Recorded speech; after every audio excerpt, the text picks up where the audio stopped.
नमस्कार दोस्तों, मैं तालिब अल किताब वरुण मेहता अमृतसर से आज फिर आप सबके सामने हाजिर हूं। आज के वीडियो में हम लोग बात करने जा रहे हैं शुक्र और खाने पीने के बारे में कि शुक्र के रिगार्डिंग हम लोगों को क्या क्या चीज़ें जो हैं वो खाना पीना चाहिए और क्या नहीं खाना पीना चाहिए।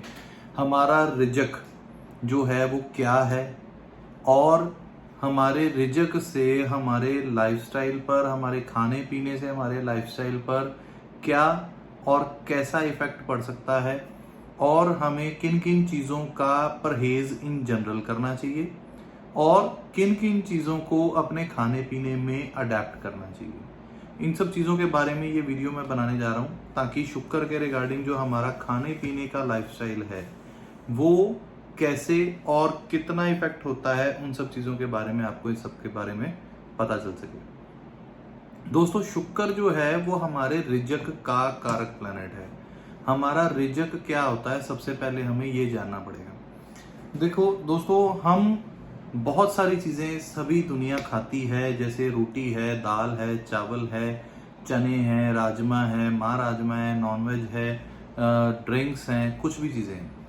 वो सब चीज़ें जो हैं वो खाने पीने की आइटम्स हैं, लेकिन उन सब में बहुत सारी कैटेगरीज हैं कि हम क्या खा रहे हैं। मेरे ज़्यादातर क्लाइंट्स, जिन लोगों की मैं कुंडलियाँ देखता हूँ और देखते समय जब मैं प्रेडिक्ट करता हूँ कि आज आपने ये खाया, कल आपने ये खाया, परसों आपने ये खाया, वॉट एवर, ये बहुत सारे क्लाइंट्स हैं जिन लोगों को मैंने ऐसे प्रेडिक्ट किया है और दुरुस्ती के टाइम पे किया जाता है अक्सर। तो वो लोग कमेंट भी ज़रूर करें कि क्या क्या बताया था मैंने। खैर, तो वो सब चीज़ें जब हम लोग खाते हैं तो खाने से पहले उस चीज़ की एक कैटेगरी होती है कि हमने क्या खाया। जैसे दाल खाई तो उसमें बृहस्पति का अंश है, चावल खाए उसमें चंद्रमा का अंश है, आपने अगर पालक खाई तो वो बुध की है, अगर आपने जो है वो बैंगन खाया तो वो सूर्य का है। इस तरह से अगर आपने उड़द की दाल खाई तो शनि की है। इस तरह से बहुत सारी चीज़ें, बहुत सारी सब्जियां, बहुत सारी चीज़ें कैटेगरीज में डिफाइंड हैं। आलू खाए शुक्र के हैं, पनीर खाया शुक्र का है। तो वो बहुत सारी कैटेगरीज हैं, उनमें फर्दर डिवाइडेशंस भी हैं कि जैसे सूर्य की और भी बहुत सारी चीज़ें हैं, बुध की और भी बहुत सारी चीज़ें हैं। तो पर्टिकुलर पिन पॉइंट कैसे जाया जा सकता है। खैर, जब भी वो चीज़ें हम लोग प्रिडिक्ट करते हैं तो खाने से पहले वो किसी एक या दो पर्टिकुलर प्लैनेट की सब्जी या आइटम या रोटी हो सकती है। जब हम किसी चीज को ऐसे निवाला बना करके मुंह में रख लेते हैं तो हम हर चीज को पहले च्यू करते हैं। च्यू करने के बाद, चबाने के बाद जब वो चीज किसी पेस्ट में तब्दील हो जाती है, जब उसमें स्लाइवा एड ऑन होता है, तो उसके बाद वो रिजक होता है जो कि हम निगल पाते हैं। किसी भी चीज को हम डायरेक्टली निगलते नहीं। जब उस चीज को हम लोग निगल जाते हैं तो वो रिजक का फॉर्म बनता है। यानी कि जब हमने कोई चीज हमारी थाली में सजी हुई है तो उसका नाम है, लेकिन जब हमने उसको निगला तो वो हमारा रिजक बना। निगलने के बाद यानी कि उसकी पेस्ट बन जाने के बाद तो वो शुक्र के फॉर्म में आ गया। यानी कि कोई भी चीज जब हम निगलते हैं तो वो शुक्र क्या है, लिसलिसी पेस्ट, जो बिल्कुल एकदम से लिसलिसापन उसमें आ जाता है। इसी वजह से लिसलिसी फॉर्म में जो चीजें हैं, यानी कि जैसे एलोवेरा है, जेल फॉर्म में जो चीजें हैं, एलोवेरा है या फिर उसमें अरबी है, उसमें भी लिसलिसापन होता है। तो वो स्पेशली शुक्र की आइटम्स कंसिडर की जाती हैं। उसमें पें की सब्जी आती है या फिर उसमें आप कचालू देख लेते हो, वो भी शुक्र में आएंगे। तो ये सब चीजें शुक्र में आती हैं क्योंकि उसमें एक जेल बेस हो जाता है। दोस्तों, जब वो चीज शुक्र में तब्दील हो जाती है तभी हम उसको निगल पाते हैं। शुक्र में तब्दील करने के लिए जो हमारी स्लाइवा है मुंह के अंदर, वो सूर्य को रिप्रेजेंट करती है। वो सूर्य और शुक्र दोनों हैं। असल में वही स्लाइवा के साथ होने की वजह से वही निवाला शुक्र में तब्दील हो पाया। यानी कि उस सूर्य ने शुक्र को जलाने की हेल्प करी और वही स्लाइवा डाइजेशन में भी हेल्प करता है। तो ये एक लॉजिकल वजह है कि आपका सूर्य अच्छा हो कुंडली में, तभी आप डाइजेशन अच्छी रख पाते हो। अब बात करते हैं कि क्या खाना चाहिए ताकि आपका शुक्र और अच्छा हो। दोस्तों, लाल किताब में आज की क्लास में भी यही चल रहा था कि क्या चीज अडेप्ट करें और क्या चीज ना अडेप्ट करें। जब हम लोग कि अपनी कुंडली के अकॉर्डिंगली देखते हैं, इन जनरल कुछ नहीं होता, अपनी कुंडली के अकॉर्डिंगली जो प्लैनेट आपका कमजोर होता है, कमजोर अलग चीज होती है, मंदा अलग चीज होती है। जो ग्रह भी आपका कमजोर होता है, आप उस प्लैनेट की तरफ दौड़ते हो खाने के लिए। अगर आपकी कुंडली में शुक्र कमजोर है तो आपको आलू पसंद आएंगे, पनीर पसंद आएगा, अरबी पसंद आएगी, उसके बाद आपको कोई भी थिक खाना पसंद आएगा, थिक चीजें, यानी कि अगर आपको पतली चीजें ज्यादा पसंद नहीं आएंगी, दाल भी पानी जैसी पतली नहीं, आपको गाढ़े फॉर्म में पसंद आनी शुरू हो जाएगी। अगर आपका चंद्रमा कमजोर है तो आपको मिल्क प्रोडक्ट्स पसंद आने शुरू हो जाएंगे, आपको चावल पसंद आने शुरू हो जाएंगे, आप उनको ज्यादा प्रेफर करोगे। अगर आपका बुध आपका कमजोर है तो आपको सलाद बहुत ज्यादा पसंद आना शुरू हो जाएगा। अगर आपका शनि कमजोर है तो आपको नॉनवेज ज्यादा पसंद आना शुरू हो जाएगा, क्योंकि मांस, चमड़ा, जितनी भी चीजें हैं सब शनि में आ जाती हैं। अब उसके बाद बुध और शनि अगर दोनों इकट्ठे कमजोर हैं तो आप चिकन प्रेफर करोगे। अगर आपका शनि कमजोर है तो आप लैम्ब प्रेफर करोगे, लैम्ब, बकरा। और अगर आपका यहाँ पर वो कमजोर है, आपका प्रॉपर सिर्फ शनि ही कमजोर है, तो आप फिश की तरफ भागना शुरू कर दोगे, क्योंकि मछली लाल किताब के अकॉर्डिंगली शनि की आइटम है, लेकिन वैदिक वाले उनको राहु कंसिडर करते हैं, अपनी अपनी टर्म्स हैं। खैर, अब उसके बाद इस तरह से कैटेगरीज हैं। लेकिन जब आप किसी भी एक प्रोडक्ट की, किसी भी एक पर्टिकुलर प्लैनेट की, किसी भी आइटम की एक्सेस करनी शुरू कर दोगे तो वही ग्रह आपका खराब भी होना शुरू हो जाएगा। रीजन इज कि जो भी चीजें हम खाते हैं उसमें उस पर्टिकुलर प्लैनेट की जो है वो एनर्जी होती है। वो एनर्जी, जब एक ही एनर्जी को आप बार बार एक्सेस में अपने अंदर लेते जाओगे तो वही एनर्जी आपके लिए नुकसानमंद साबित होना शुरू कर देगी। तो वो चीज आपको कभी नहीं करनी। आपको अपने खाने पीने के आइटम्स में वर्सेटैलिटी जरूर रखनी चाहिए। आपको अपनी हेल्थ के लिए, क्योंकि शुक्र जो है वो सूर्य के साथ बहुत बड़ा ताल्लुक रखता है, हमेशा सूरज के आसपास रहता है। या तो सूरज शुक्र को जलाता है या शुक्र सूरज को खराब करता है। रीजन इज कि सूरज का एक रूल है कि अगर सूरज से पिछले घर में उसका कोई दुश्मन बैठा है, क्योंकि शुक्र सूरज का दुश्मन है, अगर सूरज से पिछले घर में उसका कोई शुक्र बैठा है तो वो हेल्थ पे नेगेटिव असर डालेगा।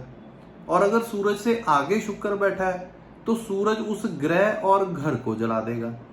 ठीक है, तो शुक्र बीइंग दुश्मन और सूरज के आसपास रहने वाला ग्रह, तो या तो सूरज शुक्र को जलाएगा या शुक्र सूरज को जला देगा। तो ज्यादातर जिन केसेस में सूरज पहले और शुक्र उससे नेक्स्ट घर में बैठा है वो लोग फूडी हो जाते हैं, उनको खाना पीना बहुत पसंद होता है। उन लोगों को जो है वो जबान के चस्के का परहेज करना चाहिए। अब बात आती है जबान का चस्का आखिर है क्या। ठीक है, जबान का चस्का, देखो मेरा भी सूरज पहले है, शुक्र बाद में बैठा है, मैं भी फूडी हूँ, मुझे खाना पीना बहुत पसंद है। ठीक है, अलग अलग वैरायटीज ट्राई करता रहता हूँ। मेरे केस में तो और प्लैनेट्स में भी लिखा है कि भाई जबान का चस्का जो है उससे बचें। तो जबान का चस्का क्या है मैं आपको बताता हूँ। जबान का चस्का ऐसे है कि कुछ लोगों की एक पर्टिकुलर फरमाइश हो जाती है, भाई हमने अच्छा पनीर टिक्का खाना है, 10 किलोमीटर दूर जाके खाएंगे। चिकन टिक्का खाना है, अच्छा ये फलाने आदमी का फलाने शहर का बड़ा पसंद है, वहां जाके खाएंगे। अच्छा आज क्या खाना है, आज मुझे ये चीज नहीं पसंद, मुझे पर्टिकुलरली यही आइटम चाहिए। उनके टेस्ट बड्स बहुत ज्यादा डेवलप हो जाते हैं। ये टेस्ट मुझे वहां का पसंद था, ये टेस्ट मुझे वहां का पसंद था, मुझे ये चीज उस बंदे के हाथ की चाहिए। ये है टेस्ट बड्स और यही है जबान का चस्का। कि कुछ लोग, मेरे पास एक क्लाइंट आया था दिल्ली से, वो मेरे पास कुंडली दिखाने आए, लेकिन वहां से स्पेशली अमृतसर में केसर के ढाबे की रोटी खानी चले गए थे। कहते भाजी कुंडली दिखाने के बहाने नहीं आए, हम रोटी खाने के बहाने कुंडली दिखाने आए। तो मैंने उनको पूछा, उनका भाई कैसे? कहता भाजी हम स्पेशली दिल्ली में 4-5 दोस्त हैं, हम लोगों को खाने पीने का बहुत शौक है, और हम लोग दिल्ली से स्पेशली अमृतसर में सिर्फ उस ढाबे की रोटी खाने आते हैं। ये है असली जबान का चस्का। रोटी चाहे 200 की या 500 की उन्होंने खानी है, लेकिन उसके लिए उन्होंने 2-4-5 हज़ार का पेट्रोल जला लेना है। ये जबान का चस्का है। ये उन लोगों को होता है जिनका बुध बहुत ज्यादा एक्टिव हो और सूरज से अगले घरों में शुक्र बैठा हो, तो वो लोग फूडी बन जाते हैं। लेकिन ये जबान का चस्का कई बार उनके इतने फालतू खर्चे करवा देता है कि उनको समझ नहीं आती कि पैसे जाते कहाँ हैं। और यही जबान का चस्का सिर्फ खाने पीने से नहीं, बल्कि इन आदतों की वजह से उनके बाकी प्लैनेट्स की वाइब्स जो हैं वो नेगेटिव होनी शुरू हो जाती हैं। जब आप चस्के के लिए, खाने पीने के लिए, अपने टेस्ट के लिए भटकना शुरू कर देते हो कि ये चीज मुझे तो वहीं जाकर के खानी है, तो कहीं ना कहीं आपके कारोबार पे नेगेटिव असर आना शुरू करता है। वो इग्नोरेबल नहीं है। क्यों? ग्राहक जब एक बार कहीं से उखड़ जाता है तो फिर दोबारा नहीं लगता। तो ये लोग जब अपने टेस्ट के चक्कर में अपने कारोबार से कॉम्प्रोमाइज कर लेते हैं, तो फिर ऐसे केस में क्या होता है कि वो लोगों का कारोबार धीरे धीरे इफेक्ट होना शुरू हो जाता है। पहले पहले तो नहीं दिखता, लेकिन जब वो धीरे धीरे उनके ऊपर नेगेटिव इफेक्ट कारोबार पे आना शुरू होता है तो फिर बरकत कम होती जाती है। इसलिए अपने जबान के चस्के को कंट्रोल में रखा जाना जरूरी है। ऐसे केस में जिन लोगों को लिटरली जबान का चस्का है, उनको क्या करना चाहिए? सबसे पहले तो उनको अपना थोड़ा सा सूरज बैलेंस करना चाहिए।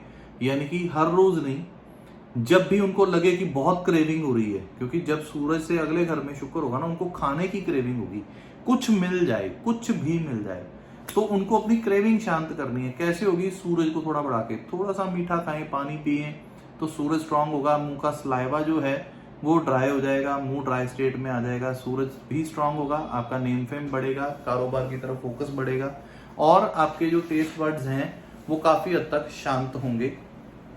उसके बाद आपको क्या करना है? गाय की सेवा जो है वो कर दें। अब गाय की सेवा, इस बात का ध्यान रखें, मुश्किल है। कैसे मुश्किल है? गाय के आगे जाकर के सिर्फ चारा रख आना गाय की सेवा नहीं है। वो आप रख आए हो, गाय के आगे तो पहले ही बहुत सारा चारा पड़ा है, वो खाती रहती है, हर वक्त चलती रहती है, ये सेवा नहीं है। गाय की सेवा होती है खुद जाके उसको नहलाना, धुलाना, उसके जगह की सफाई करना, गाय को अगर कोई प्रॉब्लम है उसकी ट्रीटमेंट करवाना, या खुद अपने हाथों से गाय को जो हो सके उसकी हेल्प करना, गाय की रहने सहने की देखरेख की बातें करना, या वहां पे जो कर सके वो करना, ये होती है सेवा। सिर्फ गाय को चारा दे देना सेवा कंसिडर नहीं होता। गाय की सेवा करने की कोशिश करें। गाय को चारा भी दिया जा सकता है, बशर्ते वो गाय दूध देने वाली गाय हो, दूध देने की स्टेट में हो, मतलब कि उस गाय को दूध आता हो, उस गाय की सेवा करें, वो प्रॉपर शुक्र है। जो गाय दूध नहीं दे पा रही है वो शुक्र नहीं है, वो बुध की स्टेट में आ चुकी है। तो इस चीज का ध्यान रखें। उसके बाद जो है, जब आपको जबान का चस्का कुछ हद तक आपने कंट्रोल कर लिया है, तो क्या करते हैं कि अब यहां पर मैं एक प्रिकॉशन बताने लगा हूं। कुछ लोगों को हो सकता है इससे प्रॉब्लम हो या कंट्रोवर्सी हो जाए या व्हाटएवर, लेकिन ज्यादातर लोगों को जो अपने कारोबार से परेशान हैं, जो लोग अपने कारोबार से परेशान हैं, परेशान रहते हैं, उनके कारोबार में बरकत नहीं है, या उनकी दुकान पे फुटफॉल नहीं है, या फिर उनको कस्टमर स्टेबल नहीं है, उन लोगों को फिश नहीं खानी चाहिए। क्योंकि जिन लोगों को फिश वो खाते हैं, अपने खाने पीने में सी फूड बहुत ज्यादा ऐड ऑन कर रखा है, उन लोगों का शनि कभी भी नेक नहीं रहेगा। नेक मीन टू से कि राहु केतु कोई ना कोई प्रॉब्लम उनके खड़ी करते ही रहेंगे, इसलिए उनको सी फूड अवॉइड करना चाहिए। जितना वो सी फूड या फिश अपने खाने में ऐड करेंगे उतना उनको प्रॉब्लम आएगी। और चीज बताता हूं कि नॉनवेज, बहुत सारे लोग पूछते हैं, पाजी नॉनवेज का कोई परहेज तो नहीं है? वरुण जी, नॉनवेज खा सकते हैं, चिकन खा सकते हैं, लैम्ब खा सकते हैं। तो मैं बताता हूं भाई, वेजिटेरियन रहना जो है वो हमेशा ही अच्छा रहा है। ये हमारे शास्त्र भी कहते हैं। तो कोशिश करें कि वेजिटेरियन रहें, लेकिन अगर नहीं रह सकते तो आप जो हैं वो जब भी अगर नॉनवेज खाना है तो कोशिश करें कि उसको सोया में तब्दील करने की कोशिश करें ताकि आप वेजिटेरियन रहें। कोशिश करें कि नॉनवेज अवॉइड करें। नॉनवेज अवॉइड करने से आपकी जो चीज़ें हैं, आपकी जो वाइब्स हैं, आपका कारोबार जो है वो काफ़ी हद तक फ्लरिश ऑटोमेटिकली करना शुरू कर देगा। कोशिश करें कि अपने खाने में ग्रीन वेजिटेबल्स ज़्यादा ऐड करें। वो आपके कारोबार के रिगार्डिंग आपकी जो फोकस है, आपके कारोबार की जो डॉक्यूमेंटेशंस हैं, आपकी जो पार्टनरशिप्स हैं, उन चीज़ों को बढ़ाएगा, उन चीज़ों को फ्लरिश करने में हेल्प करेगा। उसके बाद खाने के बाद उसके साथ साथ आप थोड़ा सा मीठा ज़रूर खाया करें खाने के बाद, क्योंकि वो मंगल का कारक है। मीठा खाने से नेचुरली भी आपका ग्लूकोज जो है वो बैलेंस होता है, बढ़ता है। आपका इंसुलिन लेवल जो है वो जेन्युइनली उसको डाइजेस्ट करने में हेल्प करता है। लेकिन जब आप खाने के बाद मीठा लेना शुरू कर देंगे, खाना शुरू कर देंगे, तो उससे क्या होगा कि आपका जो लिंक्स हैं, जितने भी लोग आपके साथ कांटेक्ट में आते हैं कारोबार करने के लिए या पार्टनरशिप करने के लिए या फिर डीलिंग्स करने के लिए, या जो लोग मीडियोकर्स होते हैं, उन लोगों के आप लोगों के साथ जो रिलेशंस हैं उनमें मिठास बढ़नी शुरू हो जाएगी। जैसे जैसे वो मिठास बढ़ती चली जाएगी वैसे वैसे आपके कारोबारी लिंक्स जो हैं वो और ज़्यादा ग्रो करेंगे और ज़्यादा बढ़ेंगे। आप अपने पड़ोसियों के साथ भी अगर खाने पीने की चीज़ें एक्सचेंज करते हैं, अगर आपके टर्म्स अच्छे हैं, तो वो भी आपके मंगल को और ज़्यादा फ्लरिश करने में हेल्प करेगा। दोस्तों, अब इसके साथ साथ और चीज़ें बताता हूँ। नॉनवेज कौन खा सकता है?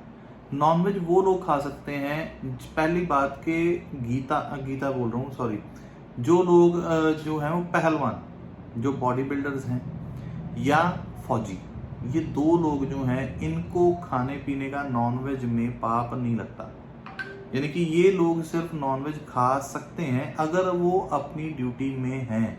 यानी कि अगर वो पहलवानी कर रहे हैं या वो अगर अपनी ड्यूटी में है या फौज में है तो उनको नॉनवेज खाना जायज़ है। क्यों? क्योंकि उनकी बॉडी की रिक्वायरमेंट्स वैसी हैं। हर बंदा नॉनवेज को सिर्फ टेस्ट के तौर पर नहीं खा सकता। आज की डेट में जो हमारे जो एस्ट्रोलॉजिकल टर्म्स हैं वो बताती हैं कि जितना भी ज़्यादा आप ग्रीनरी को अडेप्ट करते हो, यानी कि अगर आप हरी सब्जियां ज़्यादा खाते हो, सैलड ज़्यादा खाते हो, वेजिटेरियन खाना ज़्यादा खाते हो और उसके साथ साथ व्रत करते हैं, व्रत करना बहुत ज़रूरी है। क्या होता है कि सूरज और शुक्र आसपास रहते हैं, वो दोनों एक दूसरे को जलाते रहेंगे। तो सूरज ने जब शुक्र को जलाना ना, तो उसने आपका जो रिजक है, जो आपका खाना है, उसको प्रॉब्लम क्रिएट करनी है। तो उसको बैलेंस करने के लिए क्या होगा कि आप खुद ही अपने अंदर की हीट प्रोड्यूस करें। हीट प्रोड्यूस कैसे होगी? व्रत करने से। तो व्रत जब आप करते हो तो प्रॉपर सारा दिन खाना नहीं खाना, जैसे एकादशी का व्रत होता है, सारा दिन ना खाना ना पीना, तो वो अंदर हीट बनती है। जब वो हीट बनेगी तो क्या होगा कि आपका डाइजेशन लेवल ऑटोमेटिकली बैलेंस होना शुरू हो जाएगा। तो आप कोशिश करें महीने में व्रत जरूर किया करें। अगर वो भी नहीं पॉसिबल तो इंटरमिटेंट फास्टिंग जो है वो ज़रूर करें, 16 घंटे वाली या 14 घंटे वाली। वो भी आपके डाइजेशन को हेल्प बहुत करेगी कि आपकी बॉडी ठीक रहे, आपकी डाइजेशन अच्छी रहे। और वो आपके इंटरमिटेंट फास्टिंग से भी आपका सूर्य शुक्र जो है वो बैलेंस होता है। तो इसको आप अपनी लाइफ में अडेप्ट करें, आपका बहुत अच्छा जो है वो रिस्पॉन्स बॉडी देगी। वैसे भी जितनी नॉन ऑर्गेनिक फूड्स आजकल जो चलते हैं कि बहुत ज़्यादा प्रोडक्ट्स यूज़ होते हैं, जब बहुत ज़्यादा ये केमिकल्स यूज़ हो जाते हैं सब्जियों में, नॉनवेज में, स्टीरॉइड्स वगैरह चल रहे हैं, मेडिसिन चल रही हैं, तो इनको कवर अप करने के लिए फास्टिंग ज़रूरी है। तो ये कुछ चीज़ें मैंने कोशिश करी है आपका वीनस को खाने पीने के साथ कनेक्ट करके आप लोगों तक डिलीवर करने की, कि आप लोग जो हैं वो इस चीज़ को समझें। वीडियो पसंद आया हो तो वीडियो को लाइक ज़रूर करें, शेयर ज़रूर करें और अपने फूड हैबिट्स को बैलेंस ज़रूर करें। हेल्थ है तो सब कुछ है। अगर हेल्थ नहीं तो कुछ नहीं, क्योंकि अगर आपकी हेल्थ ठीक है तभी आप बाकी चीज़ों को एंजॉय कर सकते हैं, अदरवाइज मुश्किल बढ़ती जाएगी, दवाइयों पे लग जाओगे, बच जाओ। और अगर जिन लोगों ने अपनी भी कुंडली दिखानी है मेरे नंबर पे कांटेक्ट करें। मेरा नंबर है 9872372201। आप सबका जुड़ने के लिए बहुत बहुत शुक्रिया। नेक्स्ट वीडियोस में फिर वीनस के रिगार्डिंग ही चीज़ें लेके आप सबके सामने मैं आऊँगा। धन्यवाद।